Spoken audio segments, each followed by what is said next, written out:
আগামীকাল 9 সেপ্টেম্বর 2025 একটি খুবই শক্তিশালী দিন হতে চলেছে। কারণ তারিখটিকে খেয়াল করুন, দিনের সংখ্যা 9, মাসের সংখ্যা 9 এবং বছরের যে সংখ্যাটি আছে 2025 সেটিকেও যদি আপনারা যোগ করেন যোগফল 9 আসবে। সুতরাং তারিখটি আসছে 999। আর আমরা জানি 9 হলো মঙ্গলের নাম্বার, আর এই তারিখটিও পড়েছে আগামীকাল মঙ্গলবারে। তারপর 9 হলো একটি ঐশ্বরিক সংখ্যা, তাই এই দিনে কোনো উপায় করলে আপনাদের জীবনও মঙ্গলময় হয়ে উঠবেই।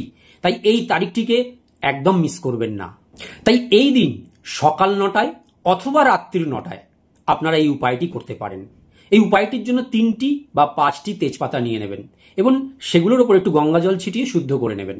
তারপরে লাল কালির পেন দিয়ে আপনাদের নিজ নিজ ইচ্ছে এই তেজপাতাগুলোর ওপর লিখবেন।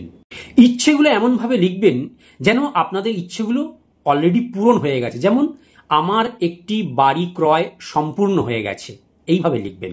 তারপরে সকল তেজপাতাগুলো নিয়ে হনুমানজির চরণের কাছে রেখে দেবেন 9 মিনিট এবং আপনারা সেখানে বসে মনে মনে কল্পনা করতে পারেন যে আপনাদের ইচ্ছেগুলো হনুমানজির কৃপায় সম্পূর্ণ হয়ে গেছে। তারপরে সকল তেজপাতাগুলোকে নিয়ে বাড়ির ছাদে চলে যাবেন বা বাড়ির উঠোনে চলে যাবেন, সেখানে এগুলোকে জ্বালিয়ে দিয়ে ছাইটাকে ফু দিয়ে উড়িয়ে দেবেন। দেখবেন জীবন থেকে সকল বাধা বিঘ্নতা যা আছে নিমেষে দূরে চলে যাবে।